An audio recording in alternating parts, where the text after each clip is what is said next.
Hey guys, CBHollow1 here. Welcome back to another video, and today I'm going to be doing something a little different. I'm going to be building this Red Caboose 10,000 gallon 103W tank car kit. So here's the label on the car if you were interested. It's a 10,000 gallon tank car, O scale, so 103W. Originally costs 37 bucks. And it is currently in the Dow Chemical Company. That will not be lasting very long.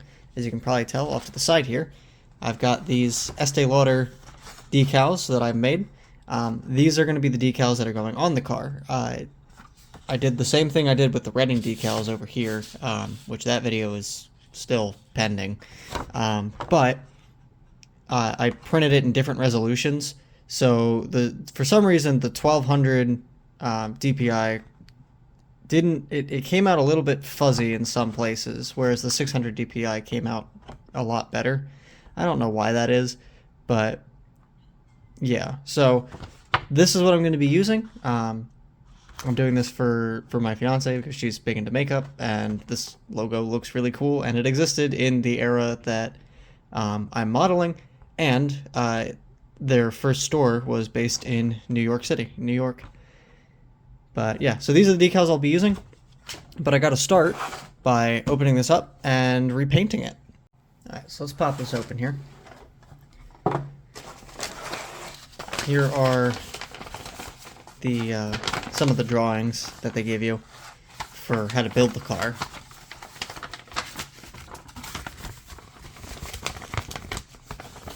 There you go.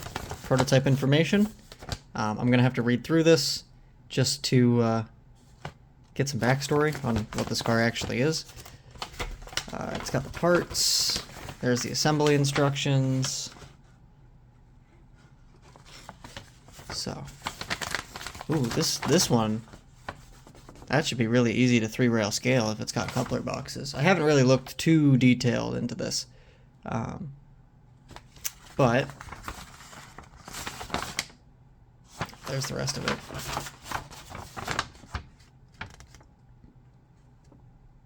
Nice. This is going to look good when it's done.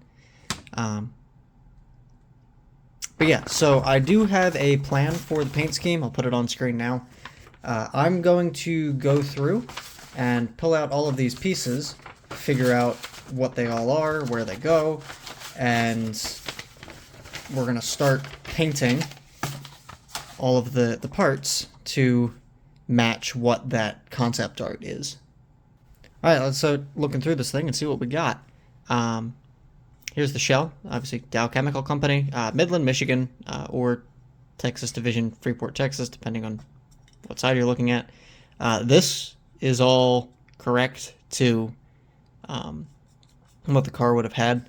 So I did recreate this for my decal sheet so that I can have black text, because I'm going to be painting this silver. But yeah, so that's the shell. This looks like truck frames, wheels, and axles.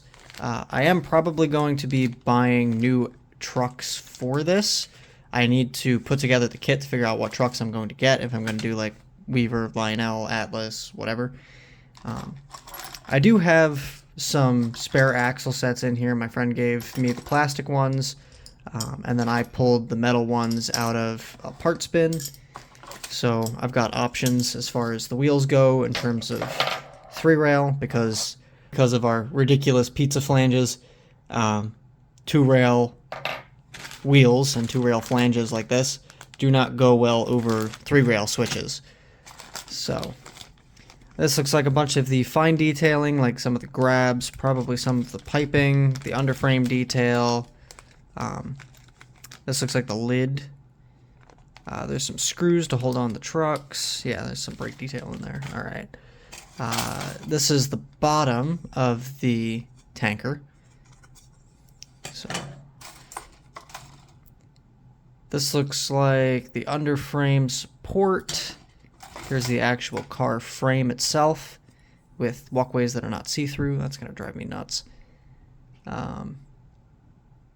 Maybe I can look and see if they made see-through walkways, or if I can buy see-through walkways for a 103W tank car, or a 103 tank. But I highly doubt that that's a thing. But yeah, whatever. It'll be detailed enough. Doesn't really need see-through walks. Here's the mounts for the tank. Some plating for something, I don't know yet. Coupler boxes, which will be important. I do need to actually go out and buy KDs. The rest of the coupler box components, this looks like a weight. That's exactly what it is. I've got 2 of them here. And then there's some more handles and grab irons in here, and then there's some wire for, I believe these are the handrails, and then this piece of brass wire is likely going to be for the brake rigging. But yeah, so that's what we're dealing with. I'm going to start reading the instructions, figuring out what needs to be painted what color, and we'll start airbrushing. Alright, so I just finished painting the shell. The wires, these little handrail brackets, the 2 top little nubs, I don't know what exactly they are, and then the top hatch. The rest of it is, at least as far as I can figure out right now, is all black. So I'm going to start putting some stuff together, and when I find something that isn't supposed to be black, I'll paint that. Alright, so I just finished up with the decals here, and I mean, minus the fact that you can see the outline because, you know, they're made using a spray acrylic and not, you know, anything professional. I think they look pretty good, so I'm quite happy with this. And I did realize that I forgot to do the ones on the end, so I took pictures and measurements of the originals so I can recreate them, and I'm gonna make those, print them out, clear them, put them on here, and then we'll continue with the build. All right, I got the end decals on. I just real quick made those this morning and slapped them on here. So that, I believe, does it for the decals, unless I'm feeling extra frisky later and I decide to do the warning placards that are on the sides of the frame. But for right now, I'm going to go ahead and start putting together more of this. Alright, so I'm thinking this is where I'm going to call it for today. I've made some decent progress. I've got the handrails on, the grab irons that are on the ends of the car are on, and they honestly look pretty freaking sweet. The upper step walkway thing is on, the upper grabs are on. I did a little bit of work on the frame, so the frame has its base plate in, and it's got 2 of its braces. It's also got the cradles for the tank itself. And then the actual base of the tank had the little side brackets on it that are over here. I had to remove these during test fitting. I realized that it no longer fit into the frame. So that's neat. But yeah, I've been working on this for a couple hours today. I think I'm gonna leave it here, and I'll pick it back up tomorrow. Or tomorrow for me. It'll be the next shot for you guys. But yeah, overall, this kit is incredibly well detailed, which should not come as a surprise, seeing as it is a Red Caboose kit and they're known for that kind of stuff. They don't exist anymore. I think they sold most of their toolings to Atlas. So I'm not sure if I don't own an Atlas tank car yet. I highly doubt that it'll look anything like this. I mean, it'll probably look similar, but I doubt it's going to be like they build the kits in the factory or something like that. It's probably some adaptation of the tooling. But like, I know their GP9s and GP7s are ex Red Caboose models. But anyway, I'll stop my yapping here and catch you guys tomorrow. Forgot to film an opening segment today. Yeah, so I got most of the frame done. I got the brake rigging in. It came with this little chain, and it didn't, nowhere on the actual instructions did it say that this chain is included. So that's pretty neat. So I put it where I think it goes, which is for the brake wheel here. So as you crank it, it pulls that chain, which would manually actuate the piston, causing the brakes to close. At least that's how that makes sense in my head. Right now, I'm going to airbrush this whole thing black to get rid of any of the discoloration from the super glue, as well as cover up any imperfections from filing off all of the little nubs from the sprues. So I did hand paint the little warning placards here. I made them red because flammable. I didn't get decals for them. I probably could. Also, I think inkjet printers actually use, or no, I think red might be one of the colors they don't use. I can't remember exactly what it is. I think it's like yellow, magenta, black, and blue. I can't remember if the color ones have black ink in them. But either way, I don't know if they have red in them, and if it doesn't have a red in it, then I can't use the water slide decal paper that I use for inkjet printers because it'll print semi-transparent because it uses the white to make colors. But regardless, I'm going to start painting this black. The tank is still the same. Really, the only piece I have left to put on is the little hold downs here. And these really can't go on because they have to join. There's an alignment hole on this little bracket here, and then there's a little dimple in the brace on the actual tank itself, and they have to line up. So I can't really guess. But yeah. Also, I can't remember if I mentioned this in one of the previous segments. This is designed for KDs because it's meant for 2-rail. I don't have KDs, so that means that I'm going to put together the trucks as the kit comes, but I will be hopefully looking into getting actual 3-rail trucks for this, probably Atlas or Weaver or something. But that'll probably be a part 2 to this video where I'll go a little bit more into detail about different truck types and what's available. But yeah, so let's get painting here.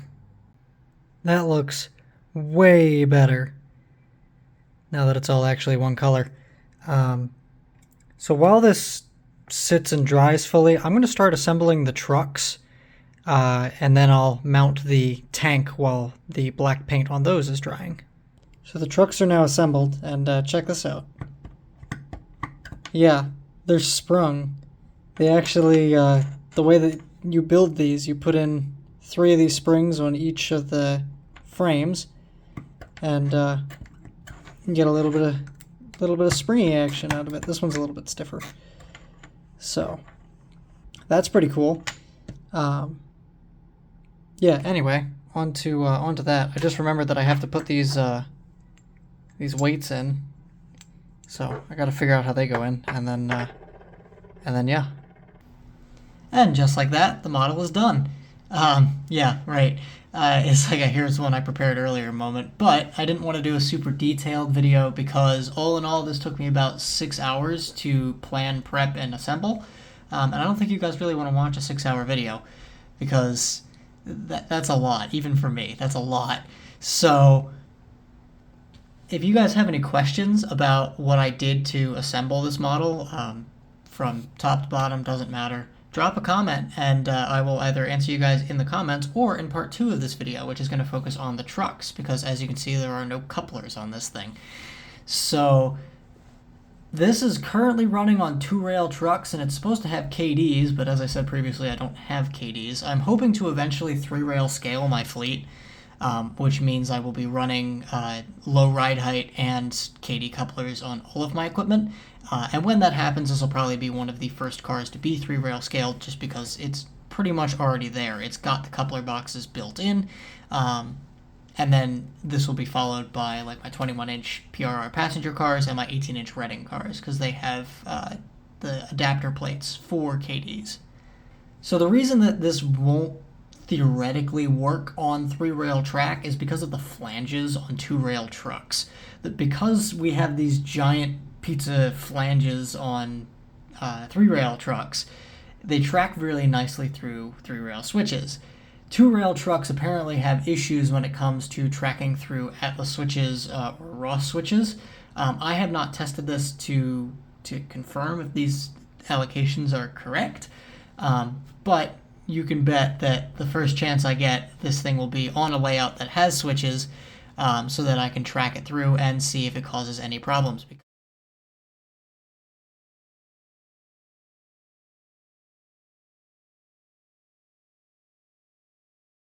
Because I love the look of two-rail trucks.